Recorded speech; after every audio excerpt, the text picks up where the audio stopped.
Il ne réalisait pas ce qui lui était arrivé, ni où il se trouvait.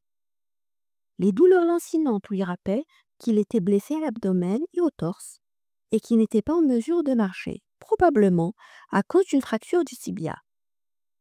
Il cherche à écraser, par un mouvement pachydermique de la main, une démangeaison ambulante sur son nez, et il finit avec la main accrochée en médaillon d'une chaîne qu'il portait au cou. Il retombe dans un sommeil agité. Ali Bichin ouvrit les yeux. Maintenant, l'environnement présentait les couleurs ténues et reposantes. La chambre dans laquelle il se trouvait avait des murs blancs, des rideaux attachés avec des rubans de soie rose, permettaient au regard de voguer vers l'infini à travers les fenêtres disposées sur 3 côtés de la chambre.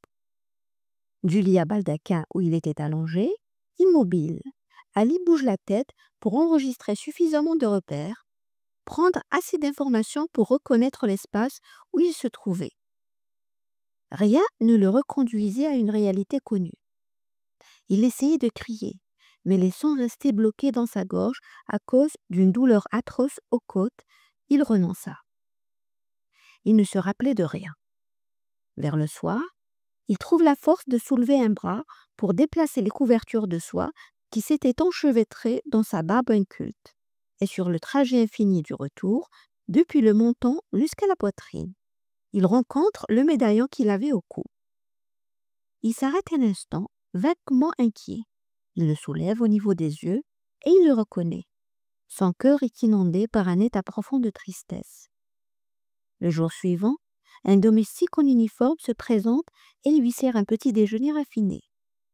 Heureusement, ce matin-là, Ali se sentait revigoré de corps et d'esprit, et prenant ses forces à 2 mains, il chausse les babouches chaudes posées au pied du lit, et en se traînant péniblement, il s'approche de la fenêtre en face. Il l'ouvre pour sentir l'air frais. Il se penche et voit à ses pieds une ville d'un aspect dramatique.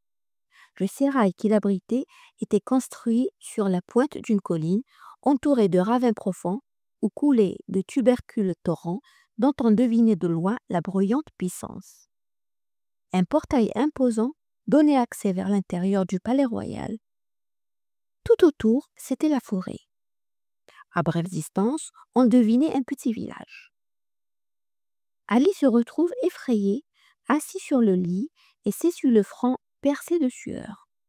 Le cauchemar, cette fois-ci, était survenu durant le repos de l'après-midi, et la lumière du jour lui fut de secours pour réussir à canaliser cette anxiété qui le précipitait, à chaque fois, dans la consternation de l'obscurité caverneuse de la nuit qui, comme une hydre, lui nouait les viscères. Dans quelques coins du sérail monte une musique de route qui envoyait tout de suite et enveloppe la pièce. Peu après, 2 servantes annoncent l'arrivée de la princesse. Lella Lellahom fait son entrée royale dans l'alcôve d'Ali Bichin comme une princesse qui apparaît dans un conte de fées. Le soleil, proche du crépuscule, s'était encastré dans le cadre de la fenêtre latérale et libérait une coquette auréole violacée pour rappeler l'attention des mortels et revendiquer une ovation pour avoir accompli ses devoirs quotidiens. Lella se déplaçait pieds nus, précédée dans ses mouvements par le son des pendants de ses chevilières, semblable à une traînée de poudre d'or. Elle était vêtue d'une robe berbère couleur crème. Au lobe de ses oreilles pendaient des boucles de corail qui tintaient solennellement à chaque petit mouvement. Sa présence semblait presque volatile, au-dessus des soucis humains. Elle dégageait un parfum aux essences de jasmin qui saturait l'air de fraîcheur printanière. Ali pensait être victime d'un envoûtement. Des facultés normales dont est doté chaque être humain, il manquait à Ali le don de la fabulation et en même temps, même la vue le trahissait parce qu'elle lui présentait la vision d'une femme mi-réelle, mi-spirituelle. Ce fut la princesse qui ramena la scène vers le réel et qui, brisant le silence, dit « Salut Ali, je ne sais pas si tu te rappelles de moi, mais nous nous sommes connus à Alger, il y a quelques années. Comment vas-tu » ? Ciao, répondit Ali, cherchant à cracher l'embarras qui l'enchaînait. Oui, je me souviens de toi. Quant à moi, je ne sais pas ce qui m'est arrivé, ni où je suis.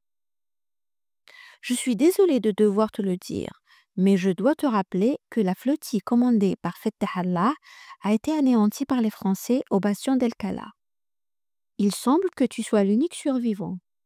Nos esclaves, qui voyageaient avec une caravane de retour de Tunis, t'ont trouvé sur une plage à moitié mort par les blessures et la déshydratation. Ils t'ont secouru et transporté jusqu'ici. Et maintenant, tu es à Koukou, en Kabylie, hôte du sultan Ahmed Belkadé. Toutes les peurs qui peuplaient le cœur d'Ali et qu'il avait vainement essayé de cacher furent amplifiées par les paroles de Lella Lellahum qui, comme un fleuve gonflé par la pluie et qui déborde, déclenche en lui une inondation de larmes, un sanglot rompu, un sanglot de résignation.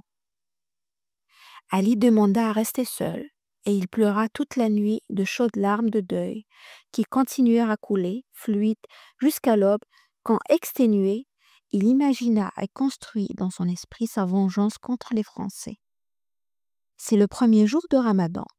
Lella entrait furtivement dans la chambre, rappela à Ali ses devoirs de bon musulman.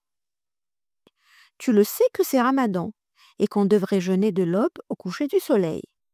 Mais toi, étant malade, tu es exempté de cette obligation. Et que puis-je faire toute la journée, allongé au lit, seul, sans aucun passe-temps? Le médecin de la cour qui t'a visité a recommandé pas d'effort, nourriture saine et repos. Les profondes blessures encore ouvertes que tu as sur le torse doivent cicatriser. Sois patient, dit l'Allahu d'un ton décidé. D'accord, je n'ai pas d'objection et je te remercie pour toutes les attentions que tu me consacres. Mais pardonne-moi, un jour entier au lit, c'est trop pour moi, et en plus tout seul. Que proposes-tu de faire alors? Demande Lella avec un air coquin. Ali réfléchit un instant, fouillant dans sa tête à la recherche d'un moyen de remplir ce temps océanique qu'il doit passer chaque jour allongé en solitude. Il trouve la solution. Quand j'étais petit, mon grand-père Argante, pendant les sombres et froides nuits d'hiver, me prenait sur ses genoux et devant le chaud crépitement des bûches dans la cheminée, il me racontait les histoires et les légendes de ma terre. Les follets, les fées, les brigands et les paysans en étaient les protagonistes. Mais surtout, il aimait me raconter les histoires de nos ancêtres, l'indomptable peuple des Opuans qui tinrent en échec l'Empire romain. Qu'en dis-tu? Es-tu une bonne auditrice? Moi, j'adore raconter. Ce soir, 1 heure avant le coucher de soleil, je serai auprès de toi. J'adore écouter les conteurs.